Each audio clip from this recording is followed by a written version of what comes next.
की original degree लेकर देश के प्रधानमंत्री की डिग्री का पता नहीं है कि ओरिजिनल है।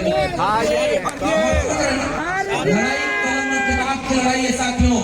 आपके यहाँ के नेता को आप मैं बधाई देना चाहता हूँ कि मुझे लगता है वहाँ की जनता भी मानती है कि हम अपने नेता के साथ खड़े हैं, हम अपनी पार्टी के साथ खड़े हैं। लेकिन एक वादा हमसे करिए, आपसे कुछ लोग आएंगे और कहेंगे कि धर्म खतरे में है, धर्म बचाने जाना है। मंदिर वही बन रहा है ना, मंदिर तो उनके पहले भी था, मंदिर उनके बाद भी रहेगा। लेकिन आज गृह मंत्री का बेटा कहाँ है पता है आपको? दुनिया का सबसे अमीर संस्था है बीसीसीआई, उसका चेयरमैन कौन है? जिसको बल्ला बैठ करने कभी नहीं आता, वो उसका बेटा वहां बीसीसीआई का चेयरमैन है। वो अगर डेली एंड स्कूल में आकर के दंगे में धर्म बचाने की लड़ाई में आए तब मानिएगा कि धर्म खतरे में है। तब तक अगर नहीं आता है तो आप यकीन मानिएगा आपके बच्चों की कलम खतरे में है, किताब खतरे में है। इसलिए धर्म बचाने की लड़ाई आपकी लड़ाई नहीं। दूसरी बात, जगदेव बाबू की विरासत के लोग आज वोट कहां देते हैं? अभी उन्होंने बहुत महत्वपूर्ण बात कही आदरणीय मेहता जी ने। उन्होंने कहा कि बहुजन आंदोलन मजबूत हो रहा है, फूले अम्बेडकर पेरियार की विचारधारा मजबूत हो रही है और आज उनकी सरकार बन रही है। ये 24 का चुनाव आखिरी चुनाव है। किस बात का? कि इसके बाद ये देश संविधान से चलेगा या मनुस्मृति से चलेगा। सीधी लड़ाई एकदम साफ साफ है। अगर 24 में संविधान को बदलने वाले जीत गए तो उसके बाद इस देश में शायद कभी दोबारा चुनाव नहीं होगा। ये मैं आपसे कहते जा रहा हूं। और उसकी लड़ाई का आगाज किसने किया? यही बिहार की जमीन है। इंडिया गठबंधन का आगाज इसी बिहार की जमीन से हुआ। बहुत गुमान था उन्हें कि जेल में झूठा मुकदमा लगाकर आपके नेता को कैद कर देंगे तो उनको खत्म कर देंगे। लेकिन वह नेता जब जेल से बाहर आया है, राजनीति नहीं कर रहा, लेकिन अकेला आपका नेता उनके सामने खतरा बनकर खड़ा है, जिसने इंडिया गठबंधन की बुनियाद तय कर दी। और आदरणीय नीतीश कुमार जी, आदरणीय उप मुख्यमंत्री तेजस्वी जी, इनके नेतृत्व में कलम बांटने की, और महिलाएं यहाँ खड़ी है, एक बात कह के जा रहा, बात सावित्रीबाई फुले की हो रही है ना। महिला आरक्षण विधेयक जब आया तो उसके बाद 10 साल पहले मुलायम सिंह यादव, लालू प्रसाद यादव, आदरणीय शरद यादव सदन में खड़े होकर बैठ रहे थे, हम चाहते हैं कि महिला आरक्षण बिल आए, लेकिन उसमें कोई शहर की महिला के साथ कोई पत्थर तोड़ने वाली भगवतिया देवी तो कोई फूलन देवी भी सदन में पहुंचे। इसके लिए कोटा विधि कोटा इसमें होना चाहिए। इस लड़ाई का क्या हुआ था? उनको कहा गया कि महिला आरक्षण विधेयक के विरोधी हैं और इतनी महिलाएं यहाँ बैठी हैं। आप बताइए, यहाँ जब ये हमारी मंत्री महोदया जब बोल रही थी तब मुझे महसूस हो रहा था कि समाजवाद अगर जमीन पर लागू हो जाए, जितने लोगों का वक्ताओं में नाम था, जितनी जातियों को 6 विश्वविद्यालय बनाए लालू प्रसाद यादव जी ने, चरवाहा विद्यालय बनाया कि गैया बकरी चरती जाए और मुन्नी बच्ची पढ़ती जाए, वो वाला काम उन्होंने चरवाहा विद्यालय साथ किया। 6 विश्वविद्यालय बनाए और जिस समय केरल का शिक्षा बजट 78 करोड़ था, उस समय बिहार में आदरणीय लालू प्रसाद यादव का शिक्षा बजट 176 करोड़ था। शिक्षा और कलम के लिए उन्होंने नारा दिया। पहले नारा लगा था करो या मरो, और अब बिहार में लालू जी ने नारा लगाया पढ़ो या मरो। अगर पढ़ाई नहीं होगी, उन्होंने भाषण दिया कि अगर आपका बच्चा पढ़ेगा नहीं तो ये ब्राह्मणवाद के मकड़ जाल से मुक्त नहीं हो पाएगा। और इसलिए कलम और किताब का खतरा है। इतनी महिलाएं खड़ी हैं, क्या इस देश की महिलाओं को, जिनको कहा जाता है कि शिव चर्चा कराओ, कोरोना माता का मंदिर, एक दो कथा सुना दे सर, फिर उसके बाद अगली शिक्षा मंत्री जी बताएंगे। मैं भोजपुरी इलाके से आया। पाखंड और अंधविश्वास क्या होता है? कोरोना माता का मंदिर पहली बार कहाँ बना? बिहार में बनाया, पता है ना?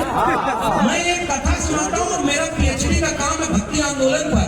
जिसको भावना आहत हो वो मुझसे कलम और किताब लेकर डिबेट करा लेगा, मैं दस्तावेज लेकर। लेकिन हमारे यहाँ भोजपुरी में एक किस्सा है।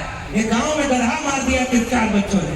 गांव वाले जाकर उनसे बोले कि अरे भाई, और किसी जाति के खिलाफ नहीं है, उस मानसिकता के खिलाफ है, याद रखिएगा। जब उनसे जाकर बोले कि अरे भाई, उन्होंने गधा मार दिया, क्या होगा? तो कहा ये तो बहुत बड़ा पाप है, बताओ आप लोग सुनना इस कहानी को। जब उनसे जाकर पूछा गया तो कैसे इससे मुक्ति मिलेगी, तो कहा कि इसके लिए तो हवन कराना पड़ेगा, 25 गांव के हमारे वाले लोगों को बुलाकर खिलाना पड़ेगा। तो कहा इसमें बड़ा खर्चा आएगा, कहा बिना खर्चा की मुक्ति नहीं मिलेगी। तब तक पीछे से गांव वाला उनसे जाकर बोला कि भाई साहब जो 4 लड़के गधा मारे हैं उसमें एक आपका बेटा संतोष भी था। और जैसे ही ये बात उनको पता चली वो चुपचाप बैठे और भोजपुरी में कहावत पढ़े कि 2-4 लड़कन में एक संतोष और गधा के मरले में कौनो न दोष। इस कहानी का मतलब समझ रहे हैं ना? ये जो पाखंड और अंधविश्वास का आलम है, इससे मुक्ति कैसे मिलेगी? महात्मा ज्योतिबा फुले ने एक नाटक लिखा है जिसका नाम है तृतीय रत्न। उसमें एक आदमी के बारे में लिखा है कि उसका आदमी का बहुत दुख चल रहा था जीवन में, तो उन्हीं के पास चला गया। उनके पास गया तो कहा कि भाई बड़ा कष्ट है जीवन में, बेरोजगारी बहुत है, शिक्षा नहीं है। तो उसने कहा कि तुम्हारा पतरा देखना पड़ेगा।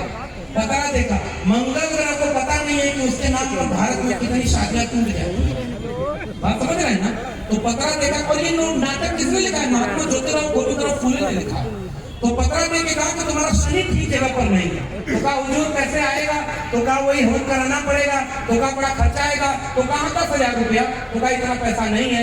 तो कहा अच्छा चलो तुम्हारे लिए 50% डिस्काउंट लगा देते हैं, 5,000 रुपए में तुम्हारे लिए हवन कर देंगे। वो आदमी बोला नहीं साहब इतना भी पैसा नहीं है। तो कहा अच्छा 1 महीने के लिए हवन करा दो, 1,000 रुपया दे देना।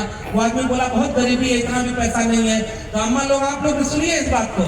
तो उस आदमी से बोला कि 100 रुपया हमको दक्षिणा दो, हम तुमको मंत्र दे देते हैं, इसका जाप करते रहना, शनि ठीक जगह पर रहेगा।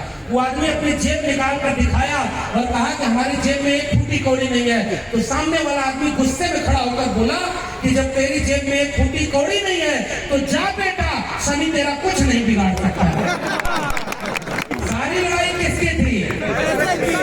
आपका पैसा कलम और किताब पर खर्च होना चाहिए था और पैसा लेकर कोई और चला गया। किस्सा और सुनिए, नोटबंदी हुई थी ना, 500 और 1000 के नोट बंद हो गए। तो माताओं बहनों में एक लोग थी जो दबा के नोट रखी थी पति से छुपा कर। बिहार में तो वो वाला मामला बंद है, उत्तर प्रदेश में उसी से महिलाएं सबसे ज्यादा परेशान। यहाँ जोर से जय भीम बोलेंगे और शाम को बिना पानी के।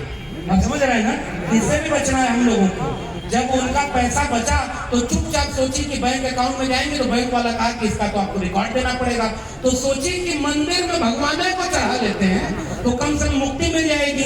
तो पुरनकी जो नोट बंद हो गई थी 500,000 की, चुपचाप ले जाकर के मंदिर में चढ़ाने लगे और जल्दी जल्दी अपना मन्नत मांगने लगे, बिटिया का ब्याह हो जाए, बेटवा को नौकरी मिल जाए और उनका जो है तबियत ठीक हो जाए। अचानक एक आदमी बीच में आया और वो कहा कि अरे ये वाली नोट तो बंद हो गई है। तो महिला कही कि धीरे बोलिए, आपको पता है कि नोट बंद हो गई है, हमको पता है कि नोट बंद हो गई है, भगवान को थोड़े पता है। ये मैंने कहा हकीकत में हुआ, इसमें किसी का अपमान नहीं है। तो वो आदमी बीच में बोला कि ये नोट भगवान थोड़े लेते, उनको पता होना चाहिए। नोट जो लेता है उसको पता है कि ये नोट बंद हो गई। पाखंड अंधविश्वास के खिलाफ लड़ाई 2000 साल की इस देश की है। काकर पाथर जोड़ के मस्जिद लई चुनाए, ताचर मुल्ला बाग लेके बहरा हुआ खुदाए। तो पाथर पूजे हर मिलन तो मैं पूजूं पहाड़, और ताते ये चाकी भली पीस खाए संसार। अरे इन दौन रान पाई, हिंदुन की हिंदुआई देखी तो की तुर्काई, अरे इन दौन रान पाई। उस महात्मा कबीर ने पाखंड और अंधविश्वास के खिलाफ जो लड़ाई लड़ी थी, वही लड़ाई तो हमारी लड़ाई है।